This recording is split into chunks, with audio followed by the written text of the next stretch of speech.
أعوذ بالله من الشيطان الرجيم. بسم الله الرحمن الرحيم.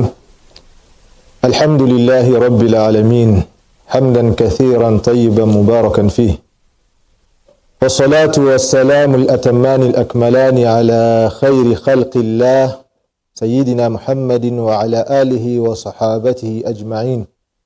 ثم أما بعد، أبلغ في أبيبتي وكمكتب وفوق الهداية muwiki eno insha Allah tukomyewo ne programu yaffe ekwatagana ku shakhsiya, ekwatagana ku success, ku buwanguzi obw'ekitiibwa Nabbi Muhammadin sallallahu alayhi wa sallama.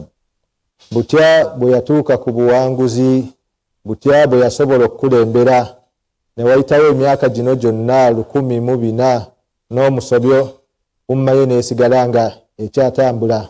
Abaffe yakola atya okutuusa daawa ye mu nsi yonna? Wiiki ewedde twalaba ku mbeera oba ku ebyo Nabbi sallallahu alayhi wasallama bye yatubuulira ku nsonga z'obusuubuzi.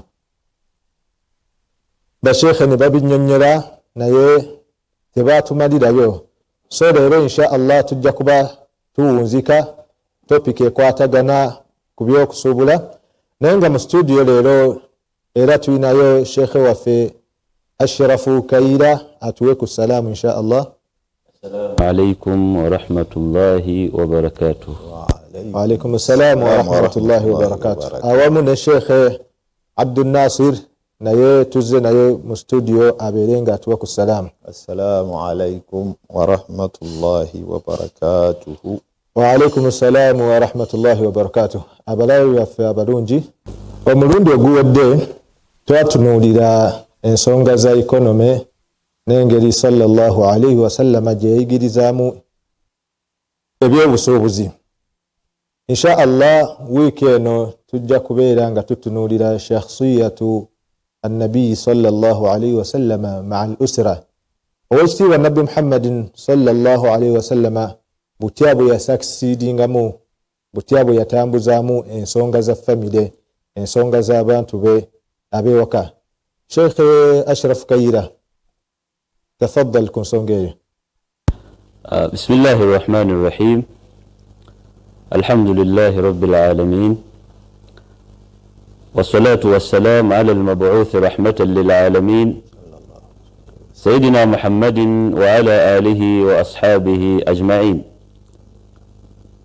اللهم صل وسلم وزد وبارك عليه صلى الله عليه وسلم وعلى آله وأصحابه ومن سن بسنته واكتفى أثره إلى يوم القيامة.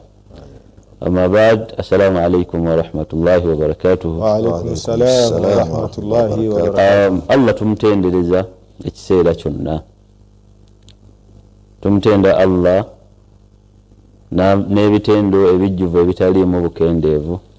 Sababa yakitiibwa Allah aseebya engeri okusaasira n'emirembe ku mbaka Nabbi Muhammad sallallahu alayhi wa alihi wa sallam. Omusomo gwaffe guno ogw'olwaleero tutunuulira ku Nabbi sallallahu alayhi wa sallam butya bwe yateekateeka mu basahaba be, mu bantu be be yawangaalanga nabo, yabategeeza atya ku nsonga ezikwatagana ne famire ye abaffe. Ye sallallahu alayhi wa sallama ng'ekyokulabirako ekikulu ennyo gye tuli, yawangaala atya n'abantu be. Omuntu yenna okubeera successful mu bantu b'okulembera, oba olina okutunuulira ennyo abantu bano bagenda kwegattako batya. Kyentegeeza mu kyo nti families ziteekeddwa zitya, era mu kuzimba society family y'emu ku nsonga ezisookerwako. Bw'atyo sallallahu alayhi wa sallama yali kyakulabirako butya bwe yawangaala n'abantu be. Mu hadith Nabbi Muhammad sallallahu alayhi wa sallam yagamba khairukum khairukum li ahli wa ana khairun li ahli. Abasinga obulungi mummwe yoyo omulungi eri abantu be. Era yeye nyini nagamba nze mbasinga obulungi eri ki abantu bange. Kitegeeza nti sallallahu alayhi wa sallam yali kyakulabirako. Teyatulagiranga nsonga okujjako nga yeye nyini bwe tulabirako ensonga eyo. Nabbi sallallahu alayhi wa sallama ntera okutandika n'ekigambo kino nti Allah subhanahu wa ta'ala ye yateekateeka success ye. Walla naye nti yamuwanga ilham kumulagirira butya bw'alina okutambuza ensonga ezo. Tutunula ne tulaba nti mu mbeera ey'okuteekateeka famire sallallahu alayhi wa sallama yatulagirira kuviira ddala eno wansi omuntu oyinza kufuna otya omukyala yabafa omwana ow'obuwala yandifunye musajja afaanana atya, kubanga awo yensibuko ya byonna. Yatulaga obukulu bw'okuwasa. Era nagamba mu hadithi entuufu ya mashara shabab man istataa minkum albaata falyatazawwaj. Abange mmwe abavubuka mummwe alina obusobozi akole ki? Awase. Fa innahu aghadhu lilbasar. Omuntu buli lwowasa kikuyamba okukkakkanya amaaso go. Wa ahsanu lilfarji. Ate ne kikuyamba okuuma obwereere bwo. Naye ate okuwasa teyakirekaawo nti kiri open nti omuntu genda bugenzi onoonye buli gwolabye nedda. Sallallahu alayhi wa sallam olw'obuvunaanyizibwa n'obukulu bw'ensonga ya famire mu mujtama ogw'obusiraamu gwonna yatulaga biki bye tulina okugoberera ng'omuntu ayingira mu mbeera ey'obufumbo, kuba mu bufumbo mwe muva abaana. Abaana abo bwe bakula kitegeeza society eba ekula nabo bazaala bannaabwe n'abalala ne bazaala bannaabwe, generations ne zigenda nga zikola ki? Zigoberegana. Community ne mukola eggwanga. Bravo alaik. Kakati sallallahu alayhi wa sallam ku sayidi zombi yatulaga. Ku sayidi w'omwami anoonya omukyala omuvubuka ayagala okuwasa. Bino nabbi yabitulaga n'agamba nti tunkahu almar'a li arba'in. Omukyala tumuwasa nga tutunulidde ensonga mmeka? Ensonga nnya. Muzo mulimu ejamaaliha, etutunulira obulungi bw'omukyala ayitawo. Jamaaliha tutunulira obulungi bwe. Ekyokubiri nasabiha, ne tutunulira ki? Family mwava, ekika mwava, olulyo mwava. Ekyokusatu ne tutunulira maaliha, bw'aba alinamu ku ssente nakyo tukitunulira. Lwakuba ate abasinga obungi kino kye basinga otunuulira nga tebatunuulidde ebirala. Alinamu ku ssente? Abantu balowooza nnyo ku ssente ezo. Naye nabbi n'agamba ekirala lidiiniha, tutunuulira eddiini ye. Ensonga zino essatu ezikulembedde enkulu nnyo. Naye nabbi ate yatulaga nnyo obukulu bw'eno ensonga esembayo. N'atugamba nti fadhfar bidhaati ddiin taribat yadak. Allah. Wewangulira omukyala ng'alimu eddiini, ebisigadde bitereere. Sheikh, mbadde nsaba ekigambo ekyo oyongere okubeera nga okigaziyaamu. Kubanga lafuzu gye yakozesa fadhfar bidhaati ddiini erabika okubanga eyina amakulu amanywevu, amakulu ag'amaanyi. Kubanga ffe wetugamba fadhfar bidhaati ddiini tutunuulira engeri gy'ayambaddemu ne tukomaawo. Naye eno dhaatu ddiini teyingira mu kutunuulira embeera ze, eddiini ye engeri gy'agikwatamu. Naam, barakallahu fiik. Eddiini omuntu gwe bagamba nti alimu eddiini tomulabira ku bintu bingi. Tamam. Bangi babitegeera bulala n'agamba affe temutubuulira nze Katonda wange ali mu mutima. Kituufu Katonda we mutima mwali naye kungulu oyolesa ki? Kuba abantu abasinga obungi balamula bizawahir n'ebyo bye balaba ku ki? Kungulu. Okubeera kwa Katonda we mu mutima gwo kibeere nti kikusindika kulabikira mu kifaananyi ky'omuntu ategeera Katonda we. Tamam. Oba bitegeerekeka? Bitegeereka inshallah. Kuba obukkiriza oyatula na lulimi n'okakasa n'omutima n'ogoberezaako ebikolwa ebikakasa ekyo ky'okkiriza. Tamam. Kakati nabbi wagamba nti fadhfar bidhaati ddiini. Omuntu bwewangulira omukyala alimu eddiini, tulina ensonga nnyingi ze tutunuulira omuntu okukakasa nti ddala omuntu ono alimu eddiini. Otegeerekeka sheekhe wange? Kakati nabbi sallallahu alaihi wasallam n'agamba abavubuka oba abaami abaagala okuwasa nti wewangulira omukyala alimu eddiini, ebisigadde bijja kubeera okay. Omukyala alimu eddiini, eddiini eno emufuga ku bintu bingi. Naye ataliimu ddiini era naye bingi byakola ddala nga bikakasa nti eddiini tekola ki? Eddiini temuli. Eyo ku sayidi y'omulenzi ayagala okuwasa. Nabbi teyakoma ku sayidi ya mulenzi yokka, wabula ne ku sayidi y'omwana omuwala. Bano abalina omwana waabwe omuwala atuuse ekiseera eky'okufumbirwa, nabbi yagamba sallallahu alayhi wa sallama idha ja'akum man tardawna dinahu wa khuluquhu fazawwijuhu. Bw'abagiranga omwami bakugamba mumwetooloola ne mumutunuulira bwe muti mukakasa era ne muba basiimu ku mpisa ze nti ddala muntu wa mpisa nnungi. Ekyokubiri nti muntu wa ddiini, alimu eddiini. Fazawwijuhu, bw'ajjanga azze kubasaba mwana muwala kumuwasa mumukole ki? Mumuwa omukyala amuwase.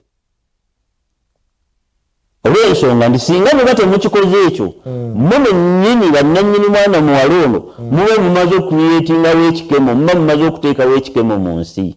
Nga muganye munnaddiini ow'empisa. Si kyekyokka sheekh. Olwaleero omuntu ajja kujja ng'enniya ye ennungi ayagala kuwasa.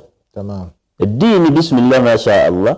Empisa tomuwulirangamu ku mbeera zonna. Ogaana omuwa omwana omuwala. Iyo omwana omuwala ajja kwegabayo. La quwwata illa billah. Ate nga bisoboka. Kyekyo nabbi kye yasembyayo mu hadiisi eyo. ومغانا تكن فتنة في الأرض وفساد عريف. Bone nyini mba mmaze okuteeka ekikemo mu nsi n'obwonoonefu obw'amaanyi. Olw'ensonga togenda kulondoola mwana wo buli gy'anadda. Ajja kubeera daddi ngenze ku kampasi. Naye ng'agenze wa musajja we. So, ne tutunuulira ne tulaba nti ku sayidi zombi, sayidi y'omwami nabbi yayemfasayizinga nnyo ekyeddiini. Kyekimu ne ku sayidi y'omwana omuwala eno nabbi yayemfasayizinga nnyo ekyaki? Ekyeddiini. Olw'ensonga omuntu buli w'oba n'eddiini, eddiini eno buli bw'ebaawo bingi nnyo byefuga omuntu. Bingi nnyo byefuga omuntu. Kakati tulaba nti nabbi sallallahu alayhi wa sallama ye yennyini yali musajja shakhsiya wa famire. Nabbi yalina bakyala be. Abaffe ekibuuzo kitulina okwebuuza ekisooka kati wano nabbi atulaze dhawabit, principles oba ezimu ku bintu bye tugoberera mu kuwasa. Kati tumaze okuwasa tugenda kuwangaala tutya ne bannaffe bano. Barakallahu fikum. Sheikh nga tonna tutwala awaddako. Badde njagala nnyo ne Sheikh Abdul Nasir abeeko ne kyayongerezaako ku bigambo bye. Barakallahu fikum. Seeka tutegeezezza ku sayidi zonna k'oyo agenda okuwasa n'oyo gwe bagenda okuwasa ng'omubaka sallallahu alaihi wasallama yakoona ku nsonga y'eddiini era n'agifuula ensonga enkulu nnyo mu bintu byonna. Era bw'otunuulira emyaka 3 emabega, bamuzeeyi baffe, bataata baffe, bakadde baffe, bajjajja baffe, ensonga eyo gye baakulembeza. Era ogenda okutunuulira nti obufumbo obwayimirizibwawo ensonga y'eddiini paka kati bukyagenda mu maaso. N'obufumbo obwayimirizibwawo ensonga z'ensi n'emmaali n'ebirala n'ebigendererwa ebisobola okugenderako, obufumbo obwo ebiseera ebisinga tebuwangaala. Sheikh Abdul Nasir, تفضل إن شاء الله. أعوذ بالله من الشيطان الرجيم. بسم الله الرحمن الرحيم. ربنا اشرح صدورنا ويسر أمورنا واحلل عقدة من ألسنتنا يفقه قولا. اللهم صل على سيدنا محمد وآله وصحبه وسلم. matenda amalungi ga Allah saasirana emirembe gibere ku bwekitiibwa Muhammadin sallallahu alaihi wasallam, ekitangaala kya umma yaffe, enkomekerero ya umma ezaatukulembera. Musaba Allah amuteeke mu ddaala erisinga okubeera eddungi. Sheikh, tukwebaza omusomo gw'otuleetedde kubeera nga tulungamya min hilal al-Qur'an wa sunna, nga twogera ku bikwataganye ne families. Bintu bingi bitusumbuwa wano kusingira ddala mu society yaffe, naye nga Qur'an za bihandolinga dda. Hadisi za Nabi Muhammad sallallahu alaihi wasallam mutawatiran nyingi zogera ku families, butya abantu bebandyeyisizaamu, butya abantu bebandibadde batambula, butya bebandikoze okuviira ddala mukadde waffe Sheikh Kayira gy'atujje. Omuntu engeri gy'otegekamu family, embeera gyegenda okutambulamu. Twala ekyokulabirako ennaku zino TV zaffe eza Uganda zisinga nnyo kuleeta naddala perspection ku bavubuka abasiraamu n'abawala abasiraamu. Emyezi 2-3 egiyise ojja kwesanga nti kadhuya zibadde zisinga ku ma TV. Natutta omukyala n'amalayo omwezi gumu n'abeera ng'aga nti amahale g'oboogagala gaago musiraamu gatwale. Omulala n'amutwala n'amalayo omwezi gumu oba 2, n'amugaa nti musiraamu ebyange byonna byennakuwa bimpe, genda gy'okoze eki. Naye ebyo byonna bivudde ku ki? Kayaani ya usra eno egenze ekola ki? Egenze efa. Kade baffe baatukulembera abaaliko okusaasira kwa Allah ne baraka zaabwe, kutusaba Allah kutuzeeko baatunulanga nnyo mu Qur'ani ey'ekitiibwa. Emabegako tubadde era ne kadhiya nga musiraamu mweri oba ensonga nga musiraamu bweri, naye nga eyigganya abantu emitwe. Kadho ensonga ya DNA, abantu buli muntu atandise okubuusabuusa omwana we. Ebyo bivaawa kubeera nti abasiraamu tetuli bategeke mu mbeera eya famire, mu mbeera ey'okuwangaala. Twala ekyokulabirako mu bakadde baffe baabeeranga n'abaana be bategedde nti ddala ddala omwana ono si muzadde, naye olw'okubeera nga bayina ensa gye bakuuma ng'omwana oyo akkaanya ne muzeeyi ne musajja munne nti ddala omwana ono si wange, ne bawangaala ne batambula. Busiraamu buno walhamdulillahi rabbil alamin bwategeka omuntu kuviira ddala eno wansi. Allah w'ekitiibwa atulaga omuntu engeri gy'oyonsa omwana, atulaga engeri omwana gy'amanyibwa nti ali ku kitaawe, atulaga omukyalo ono yeetikka atya olubuto, atulaga ebbanga y'entambula y'awaka, obugumiikiriza bw'awaka singa wawaze amaswayibu. Wala ekyokulabirako Allah w'ekitiibwa ekiseera kino waliyo government organizations ezirwana ennyo okukubiriza abakyala bannyaffe, bannyinaffe, bawala baffe okugezaako okubanga bayonsa abaana. Naye eyo ensonga nti Nabbi Muhammad sallallahu alaihi wasallam Allah yagimusaako mahanga ddene nnyo emabega.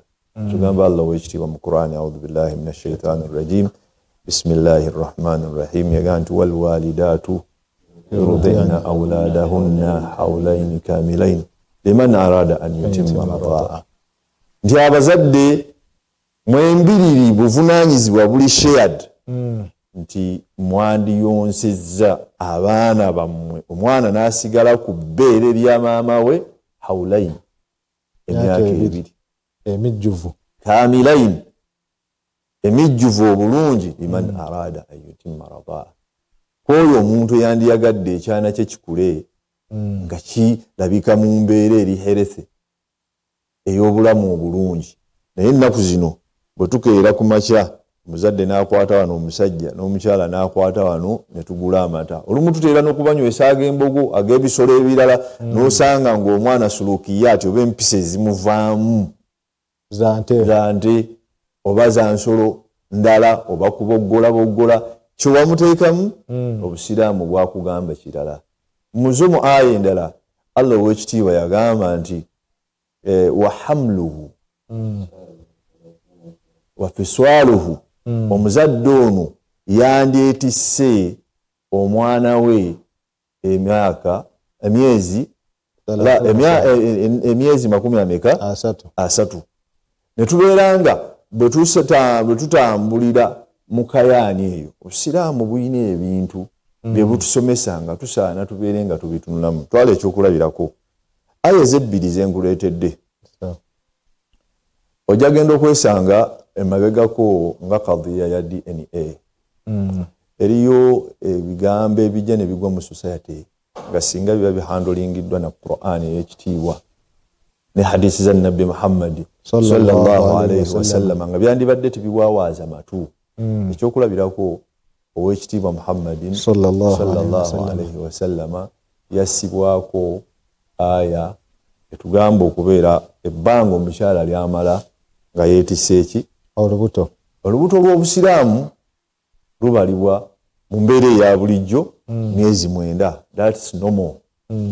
Naye abamanyi abaatukulembera abalungi, Allah abawo bulungi, Allahumma amin, kadhiya ezajjanga mu society zaabawanga ebyokuyiga, ensonga ezagwangawo zaabawanga ebyokuyiga. Mu Qur'ani muno ne bajjamu embeera esobola okutambuza families nga zitambula bulungi. Twogedde ku kigambo nga DNA tutandikidde. Mu Busiraamu omusajja oyinza okuwasa mukyalawo, erwaleero owasizza mukyalawo, omututte ewaka owayiseewo emyezi egitawera 9. tumanyi azaala ku 9. Uganda mu ntegeere ya abangi tugamba nti omuntu azaala ku myezi emeka? Myezi 9. Naye omututte ewaka yakaweza emyezi 7 n'azaala, n'abeera nga akoze eki? asumulukuse. Kaakati Allah ow'ekitiibwa abamanyi bano baba nga batuvuunulira aya ezebbiri. Bwe kituuka ne kimala nkituukawo, omuntu yenna owa bulijjo adduka akuba mirango, omukazi omwana gwe si wange yajja n'olubuto. Naye obusiraamu olw'okuba bulungi era bukuuma family. Allah ow'ekitiibwa bagamba nti walwalidaatu yurdi'na awladahunna hawlaini kamilaini, nti abazadde bano bayonse abaana baabwe hawlaini, emyaka emeka? 2. N'aleeta aya endala n'egamba nti wa hamluhu wa fiswaluhu 30 shahra, n'okubeera nga ebbanga omukyala lyamala nga yeetisse omwana eki? olubuto, n'okubeera nga amuzadde n'okumuyonsa mujje ku mabeere. Emyezi emeka? emyezi 3. Emyezi 3. Gy'emyaka emeka? 2 n'emyezi emeka? 6. Abamanyi baatugamba nti singa omukyala tumusanga ng'azaalidde waggulu w'emyezi 6, ne bw'azaala emyezi 6 ne wiiki ki? Wiiki emu, obusiraamu bukwata omwana oyo ne bumuwaalibwa nannyini mukyalo ono, olw'ensonga nti Qur'ani etulaze nti ebbanga erisobola okukolebwamu ekintu ekyo bw'okwata emyezi 24 gye batugamba okuyonsezaako, kitegeeza nti gino emyezi emeka? 6 gisobola okubeera nga giri muki? Nga giri mu lubuto. Mu mbeera eyo nti omusomo guno gw'otuleetedde tusaba Allah ow'ekitiibwa atusobozese nti obusiraamu bulage ekifaananyi okuviira ddala mukadde wange Sheikh Kayira gy'avudde, ngeri ki gye bwategekamu omusiraamu omukyala oba omusiraamu omusajja okubeera nga anoonya gwagenda okubeera naye. Ngeri ki gyabeeranga omusiraamu ono omukyala n'omusiraamu omusajja bwe baba bamaze okukwatagana bawangaala batya? Obusiraamu ne butuleeta ne bututeeka ku engeri ki omukyala gyafunamu olubuto n'entambula yaalwo. Obusiraamu ne butuleeta engeri ki omukyala bw'aba amaze okuzaala omwana yanditambudde atya paka bwe bunaabeera nga usire eyo oba famire etambula mu mbeera esinga okubeera nga nnungi. Era sebo tukwebaza Allah w'ekitiibwa akuwa obulungi olw'ekifaananyi ne vision ennungi gy'oyina mu kwawukanako n'embeera gye tutera okwesangamu nti tulina kutunula ku swala, ku zaka, ku kusiiba n'ebirala. Barakallahu fikum.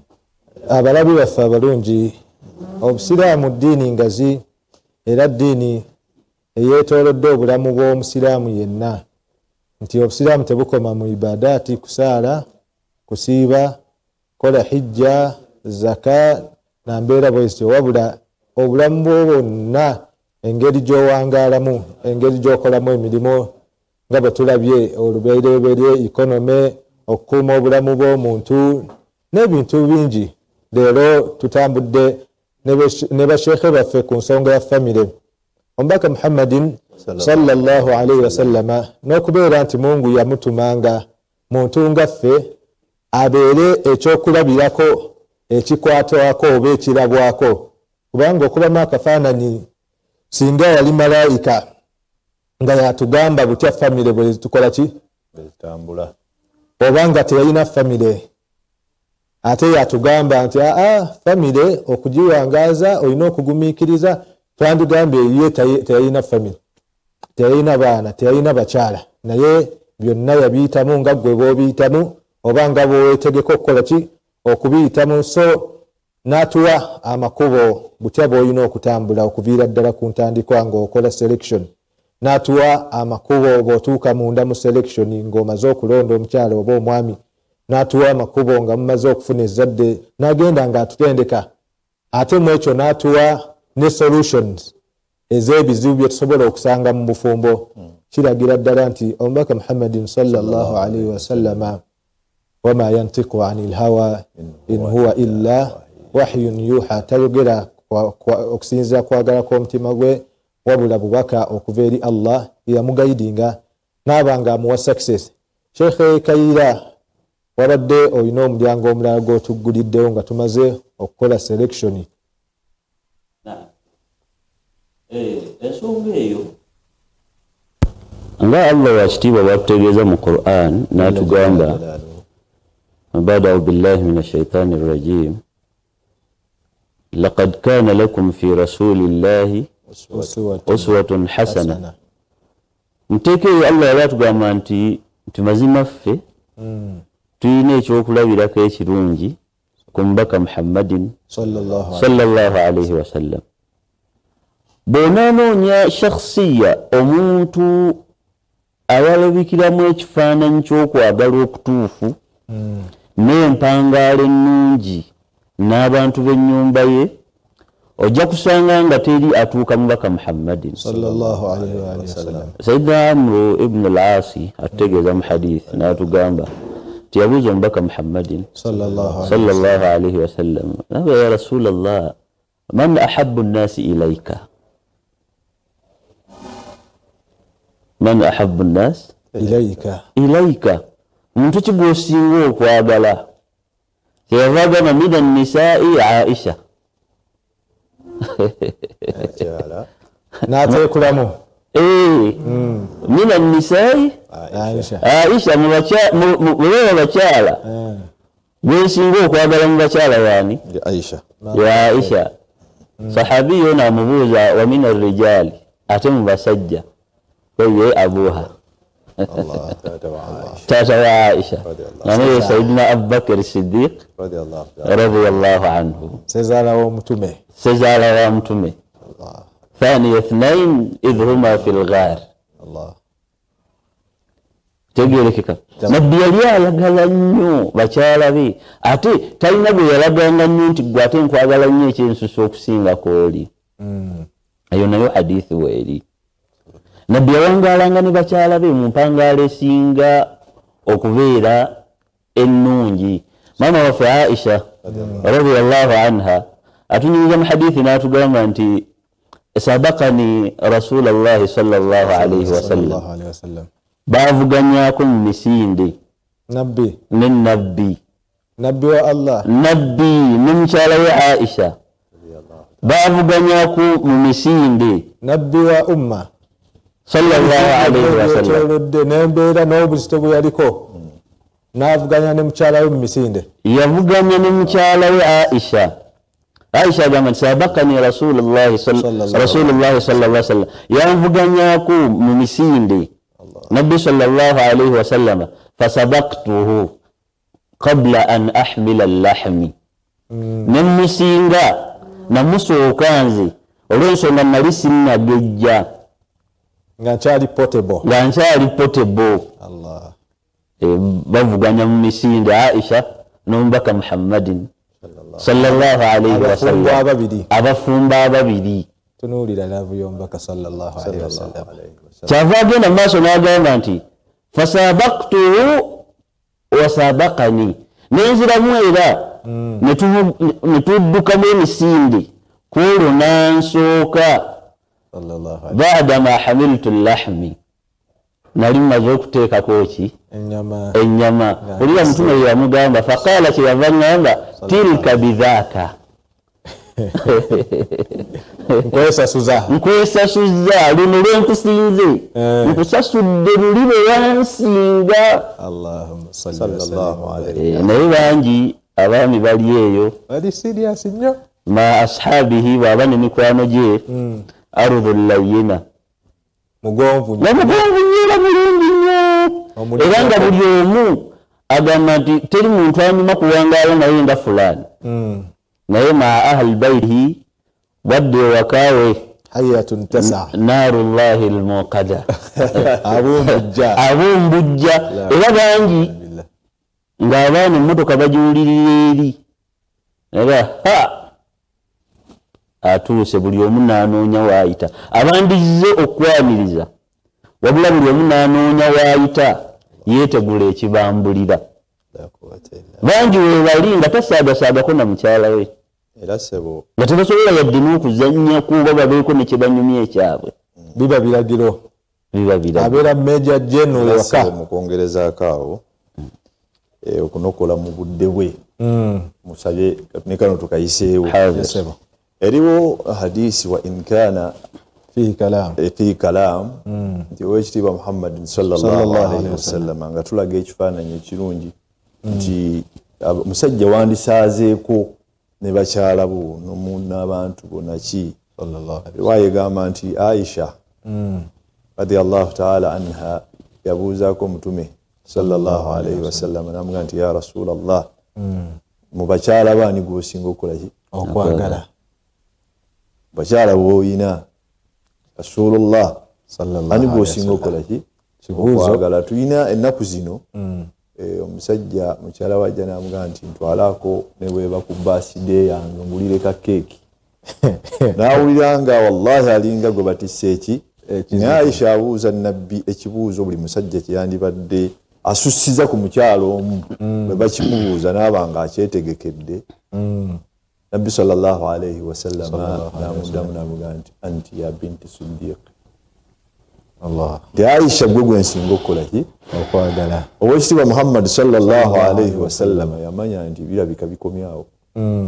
Naye maama waffe Aisha amugamba nti ya Rasulallah, kusaba olunaku lwotera otukuŋŋaanya, ekigambo ekyo yimirire mu bannange kyogere. Aisha gwe gwensinga okukola ki? Okwagala. Naye Rasulullahi sallallahu alayhi wasallam shakhsiya, Allah yali yamuwa ekisinga okubanga ki? Egamba riwaya nti Nabbi sallallahu alayhi wasallam yagenda n'agula obulabu bwe. Naga Aisha, okumanya nkwagala nkuleetedde akalabo kano, kakuwadde gwe wekka, tokagamba mundu muki muntu mulala. N'agenda n'owa mukyala we omulala, naye n'agula akalabo ke kamu n'akatwalira mukyala we omulala. Bonna n'abakola ki? Aisha yalinda mawidi g'okubeera ng'anywerezaamu Nabbi Muhammadin sallallahu alayhi wasallam abeerenga ddala amutwala amwatule mu lukuŋŋaana lwonna congregation ng'omukyala yenna bwe yandiyagadde bamusuute amubuuza nti ya Rasulallah ekiseera kyaffe kyekino mukyala ki gw'osinga okwagala nga ffenna tukoze eki tutudde wano laba amagezi Nabbi Muhammad sallallahu alayhi wasallama ge yawangulamu emitima gy'abakyala be bonna nga talina gwakosezza n'addamu sallallahu alayhi wasallama nti mukyala wange gwe nnawadde akalabo kange gwe nsinga okukola ki kati buli mukyala yenna yafuna ku kalabo ako yabeera nga yagenda muazzaza mukarrama amanyi nti nabbi w'ekitiibwa sallallahu alayhi wasallama bw'asinga okwagala shakhsiya ya nabbi eri engeri ki yazimba life yaki y'obufumbo n'embeera eya usra eya family bweyina okutambula mukadde wange ensonga y'okwagala eyo Sheikh Usama eya love nabbi yalina love nyingi nnyo sallallahu alayhi wasallam nabbi yalina love y'amaanyi nnyo eri bakyala baabo sallallahu alayhi wasallam mama waffe Aisha radiyallahu anha atunyuza mu hadithi endala n'agamba nti kuntu ashrabu wa ana haidh nakwatanga ekyombo nunywa ku mazzi nga ndi muhaidh mu nsonga z'ekikyala nga ndi mu nsonga ezaffe ez'ekikyala agamba nti fa unawiluhu sallallahu alayhi wasallam bwennamalanga okunywa nange nenkwata nenkola ki nemuwa naye ntegeerekeka bulungi fayala famahu fi mawfiya Aisha we yanyweranga wenyini wamaze okunywera nenabbi we yakola ki yakyusa ekyombo wenyini wali Aisha wenyini wanyweredde nenabbi naye we yakola ki we yanywera fayashrab sebe yebalaavu ekyokubiri tetujjaamu kyalaavu kyokka abafumbo ababiri mulina okuyetingawo embeera y'obuyonjo nti ku mwembi teri alinamu kaalina mu munne talinaamu ke yenyinyala mu munne oyo mbaka Muhammad sallallahu alayhi era kyekiri nti bwe yatuukanga ewaka kye yasookerangako kwali kusenya masha Allah eyo mu nsonga nkulu Sheikh oba eri abafumbo nga oli wanyweredde omulala tasobola kunywerawo tebasobola nakuliira ku sowaani emu obufumbo ki era mukadde waffe ng'oyongera ku nsonga eyo ennaku zino era tulina qadaaya nyingi naddala qadiyat tajassus ensonga usar embeera ya mwami na mukyala kubeera ng'aketta munne essimu olugissawo bw'ati n'ogenda okulaba obufaananyi oli oba abadde mu kinaabiro ng'anaaba essimu n'evuga tayagala mukyala adduke misinde kujubuukira naye obusiraamu wallahi bulungi era bw'atugayidinga sallallahu alayhi wasallama mu hadiisi ya Abi Hurayra atutegeeza n'atugamba nti omusajja kyandibadde kirungi bw'oba wakedde ku makya n'oyingira ettawuni okuyigga kugenda okuyiriba edduniya ekole ki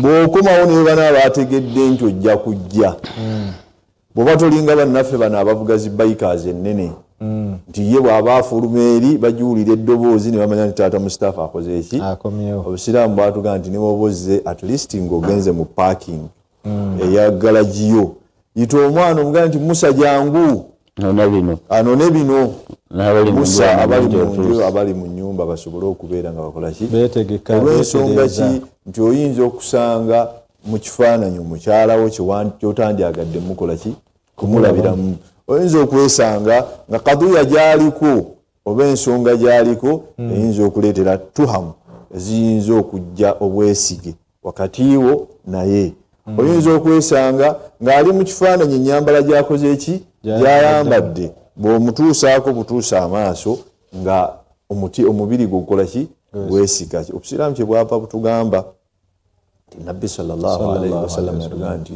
omuddu singa oba oweereddwa omukyala yandibaddeko obuntu buno wansi amanga akasooka nti bw'ovaawo akuuma akwekuumira ekyokubiri akuuma ennyumba yo n'ebyama byayo ekyokusatu iza nadharta ilaiha amaaso we gamutuukirako boti ngo ndi wallahi nawasa muwala wagundi Allah ayongera okumwera nga amwenyiriza mu mbeera ezo tutambula bwe tutyo obusiraamu eno wansi buba butandise okutukumaakuma engeri ki famirizi zaffe engeri ki obufumbo bwaffe gye buba butambula inshallah. Sebo Sheikh Usama. Naam Sheikh Ashraf. Ebintu bino biwoomu nnyo era gwenga moderator tuyinza okuwa akaseera akazibu nti obudde bwonna tujja bukutwalako waba tutandika kwogera ku shakhsiya ye sallallahu alaihi wasallam awantu awo wawanvu tulaba nti nabbi yawangaalanga ne bakyala be sallallahu alaihi wasallam ate yali mugumiikiriza nnyo ku ebyo ebimukosa by'abaasanze mu bakyala be. Abaffe wano naffe tuba tulina okufunawo ekyokuyiga ekyamaanyi nno ddala. Olw'ensonga mujja ne musisinkana ono yakulira waabwe naawe wakulira wammwe wabula mwesanze muli bantu bakulu taba mu buli ngeri yonna muba mugenda kubeera n'ebintu bingi bye mwawukanamu. Ekyokubiri muba mugenda buli omu ogenda kulaba mu munne ebintu olumu byoteegomba kuba nti olaba byotayagala. N'ekyokusatu abasajja tulina nnyo embeera egamba nti hajati bwe mba njogedde nze tebanziramu obwo si busiraamu. Badde mmanyi obwo bwe busajja kyalaga agumiza nti yennyini maka kyetuyita rujuula obusajja obutuufu abaganda bano bakiyita kusajjalaata. Okusajjalaata sajjalaata naye ng'ate tolinyiridde dembe lya mukyala ono nga tolinyiridde rights ze ng'omuntu. Kankuweeko hadithi. Sayyidina Umar radiyallahu anhu hadithi eno yiye atunyumiza n'atugamba nti kunna ma'ashara Quraish naghlibu nisaa fe abakuraishi b'e Makka twalinga mu maka ekigambo kye twogera kye kikola. Omukazi tasobola kuddamu yadde okugamba nti bw'ogamba nti kino kiba kyekyo. Agamba nti falamma qadimna ala al ansaari naye bwe tumala okuva e Makka ne tugenda e Madiina ne tusangayo bannaffe ba Ansaar abaatwaniriza e Madiina idha qawmun taglibuhum nisaa'uhum tube ne tuuka e Madiina ng'ate kiri vice versa abakazi be batowa amateeka. Abaami teboogera abakazi be bakola ki? Beeboogera. Fatafika nisaa'una ya'khudna min adadi nisaa'i al-ansaari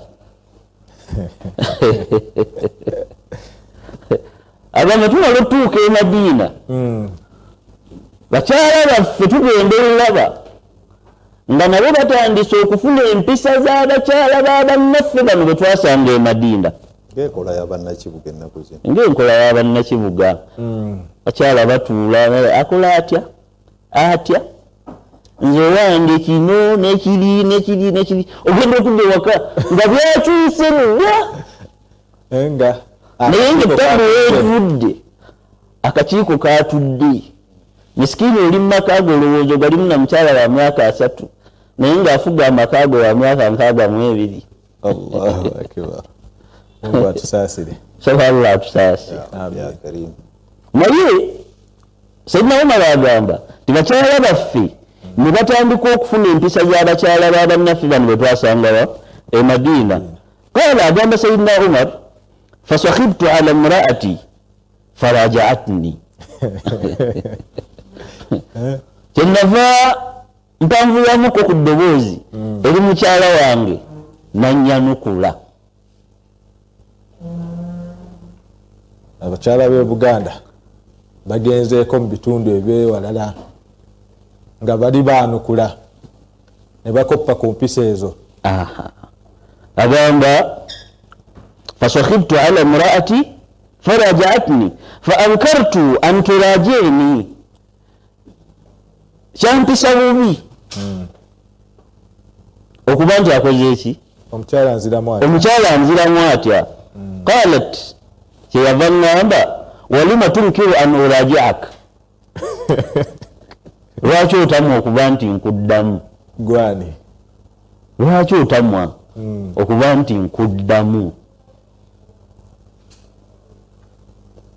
wano mutufunewo ekyokuyiga tekitegeeza nti olwo abakyala baweereddwa olukusa ebbeetu okuba nti baanukula abaami baabwe nti bw'ayogera naawe kola ki wabula ate ng'omwami naawe kimanyi nti ono gwewangaala naye muntu naye mwana w'abantu baamuzaalanga naawe bwe baakola ki bwe baakuzaala osobola okwogera ensonga mu mbeera nti toli malayika osobola okwogera ensonga nga mu butuufu ate yennyini omukyala y'alina okulaga ekituufu ntegeerekeka Sayyidina Umar yatamwa okuba nti omukyala akoze ki amuzzeemu omukyala nambala lwaki toyagala nkuddemu omukyala yamuddamu ebigambo bino n'amugamba nti fawallahi nkulayirira Allah inna azwaja nabiya sallallahu alaihi wasallama la yuraji'nahu yalina hujja yali yeetegese teguladde ogamba nti siyina kuddamu naye ne bakyala bannabbi nabo bakola ki nabo bamwanukula tegeerekeka wa inna ihdahunna latahjuruhu al-yawm ila al-layl tera ku bakyala bannabbi eriyo obusungu ababulina ng'awulira atwagga obusungu bumutta n'amwesonyiwa okuva ku makya paka kiro abali mu bufumbo ebyo si bipya buli ali mu bufumbo akimanyi era aba yakirozaako era sebo ng'ogenda maaso ne hadiisi yo buli ali mu bufumbo ategeere nti olusirika bw'osanga omutonde ng'akusiriikiridde terutandikidde ku ggwe na wakitiibwa Muhammadi sallallahu alaihi wasallam baamukolerako olusirika ne lumubyanza ne lumubuzaako n'obutuuliro okutuusa Allah ow'ekitiibwa lwe yamugamba nti asa rabbuhu intallakakunna ayubdilahu azwajan khairan minkunna eyo aya emanyikiddwa nti bakyala ba nabbi sallallahu alaihi wasallama baamukolera ki olukwe kati gwe bweweesanga nti mukyala wo bw'anaasirikamu ku lw'ensonga gy'omunyiizizza ggwe ng'omwami olowooze nti bitandikidde ku ggwe nti bitandikiraawo si ggwe abasoose n'owekitiibwa Muhammad sallallahu mukyala wa Sayyidina Umar bamugamba nti era mu bakyala bana mulimu amusenguka ekigambo okusenguka kino kitegeeza nti omuntu ng'agamba ne bw'ojja wangi ssebo obadde oyagala kyayi n'akuleetera buli kimu ky'oyagala oli mu kisenge olowooza mugenda kutuulakawo munyemunyemu emboozi emu bbiri n'akulaga nti akuleetera egiraasi ye yakyayi ye n'addayo mu ddiiro n'akuleetera egiraasi y'obutunda ye n'akuviira n'akola ki n'agenda ng'alina ensonga yekola ki emutawaanya ku mutima qaala Sayyidina Umar agamba fa afzahani dhalika bwe nawulira nti mu bakyala bannabbi mulimu asobola omusenguka okuva ku makya paka kiro mulimu asobola n'okumwanukula ng'alina byamugambye ensonga eyo yantiisa nnyo wakultu laha kyenava mugamba kad khaba man faala dhalika minhunna abazikiridde oyo asobola okukola ekyo mu bakyala bannabbi otandika otya qaala Sayyidina Umar wagamba thumma jamaatu alayya thiyabi bwe namala nenneekuŋŋaanya ekyo kisoko nenneekumaakuma agamba fanaziltu kyenava ŋŋenda fadakhaltu ala Hafsa kyenava nnyingira yani tukimanyi nti Hafsa yali muwala wa Sayyidina Umar ibn al-Khattabi radiyallahu anhu Sayyidina Umar teyagenda wa Aisha ng'ate alinawo muwala we nga naye mukyala wa nabbi yagenda eri muwala we ayagala kumanya nsonga eno fakultu laha kyenava mugamba ayi Hafsa wange gwe Hafsa atughadibu ihdakunna nabiya sallallahu alaihi wasallam alyawm hatta allayl mummwe bakyala bannabbi mulimu ayinza okunyiiza nabbi nanyigira nabbi okuva ku makya paka kiro. Qalat na'am. Hafsa yamuddamu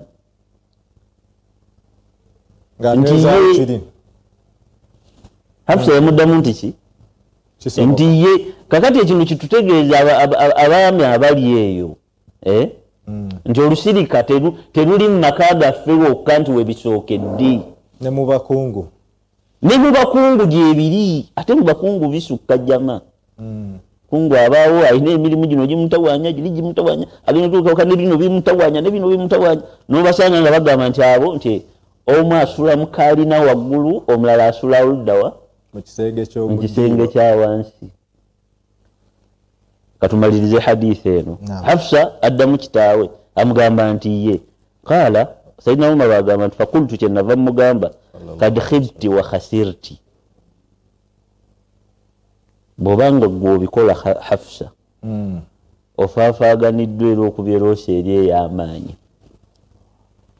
Afata'minina an yaghdiba Allahu li ghadabi rasulihi sallallahu alayhi wa sallam fatahliki. Bwegamba owulira olina obunywevu okuba nti Allah asobola okunyiigira olw'okunyiiga kwa nabbi we ozikirire. Hadithi eyo eri mu Bukhari. Hadithi eyo etulaga ki? Gatuwumbawumba. Sayyidina Umar yanyiigwa olw'omukyalo okumuddamu. Naye omwana wattu yali takimanyi nti ate ne bakyala bannabbi naye bakola ki? Bamuddamu. Bamwanukula. Eyo shakhsiya y'omubaka Muhammadin sallallahu alayhi wasallam. Kitutegeeze nti ffe abaami ne bw'oba n'ensonga ng'owulira zikwokya nnyo ku mutima teeka mu bwongo bwo ekirowoozo ekigamba muli nti nga sinnaba kukomerera mukyalo ono naye mwana w'abantu yazaalibwa bantu ayina feelings ng'abantu abalala anyiiga nga nange bwenyiiga. Ekyokubiri teeka mu bwongo bwo ekigambo ekigamba nti si buli kyolowooza kyonna oba buli kyoyogera kiba kituufu. Oyinza okusobya. Osobola okuba ng'oli mu nsobi ng'agenda okugamba ekituufu ye mukyalawo. Kyetuva tulaba nti nabbi okuba nti yali kyakulabirako gye tuli sallallahu alayhi wasallam teyabagaananga kwogera. Lwakuba ate ne kyetugamba bakyala baffe bw'osalawo okubaako ky'otegeeza omwami wo mutegeeze mu mbeera esingayo okubeera nti yampisa nnyo. Olw'ensonga Abaganda balina olugero lwe batugamba nti ezenkanankana n'ebisiki tezaaka. Sheikh Osama olutegedde olugero olwo? Bw'ogamba nti ogenda kufubitika nku mpitirivu mu kyoto tezisobola kwaka zonna. Wabula mubaamu obutono ne mubaamu ku nnene n'osooka ogubembeekereza omuliro paka lwe gwaka. Kakati gwe omwami n'omukyala buli omu bw'analowooza nti agenda kusitula eddoboozi n'onaasitule mugenda kumaliriza nga temufunye kituufu. So omukyala ne bw'oba oyina ensonga gy'oyagala okuddamu omwami ku ekyo ky'abadde agamba muddemu bi adab n'empisa ezisinga okubeera ennungi. Kyekimu n'omwami yogera ne mukyalawo mu mpisa ezisinga okubeera nti nnungi nga bwe tukoppa ku mubaka Muhammadin sallallahu alayhi wasallam. Tujja kusaba Sheikh Abdul Nasir mu ddakiika emu abeere ng'asiibula abalabi baffe. Mu ddakiika emu eno Allah abaweemu obulungi era naffe Allahumma amin. Amin. Yagala tubeere nga tutunuulira ekifaananyi kya Muhammadin sallallahu alayhi wasallama naddala ku sayidi ey'amaka y'aba afuuka ekyokulabirako kyaffe mu buli mbeera yonna. Tutunuulire nabbi ne basahaba be bawangaala batya. Bwe kuba kwerayirira bye tulayirira bakyala baffe nti gw'olinga mmange sikyaddamu kujja gy'oli, olinga mukyala wa mwanyiinaze sikyasobola kubeerako nayo mu nsonga, tumanye nti ebyo byonna tebitandikidde ku ffe. Bwe bibeera byakubeera nga kuwaanyisiganya bigambo waka tumanye nti tuwanvuya kikomawo era tukomawa.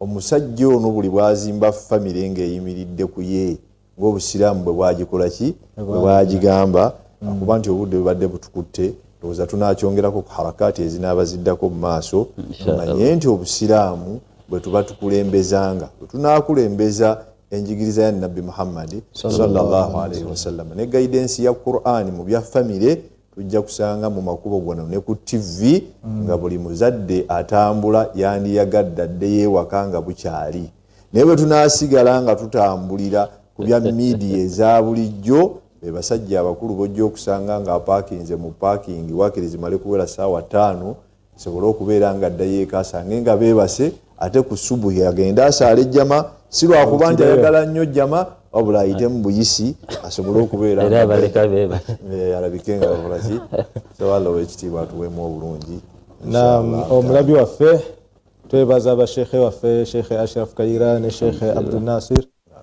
okubeera nti bataganjudde bikwatagana n'ensonga z'amaka n'engeri omubaka Muhammadin sallallahu alaihi wasallama wezikwatamu. Shekhe waffe Butana atera tugamba wakana sallallahu alaihi wasallama yahlibu shatahu wa yarka'u thawbahu paka ebigambo bya Barzanji bikoma nga tulaga ku bulamu bw'omubaka Muhammadin sallallahu alaihi wasallama n'abantu be. Aisha nga tuwunzika yagamba kana ka ahadina yali abeeranga omukuffe bw'abeera ewaka okujjako mu biseera by'essola yayimuka n'abanga ayolekera essola. Beeranga omubaka Muhammadin sallallahu alaihi wasallama mufuule ekyokulabirako kyo mu makaago beeranga omugoberera ojja kubeeranga weesiima obeerenga oli mukkiriza owannamaddala. Tubeebaza nnyo okubeeranga mutugoberera wa sallallahu ala sayyidina Muhammadin sallallahu alaihi wasallama wa ala alihi wa sahbihi wasallim walhamdulillahi rabbil alamin. Assalamu alaikum wa rahmatullahi wa barakatuh.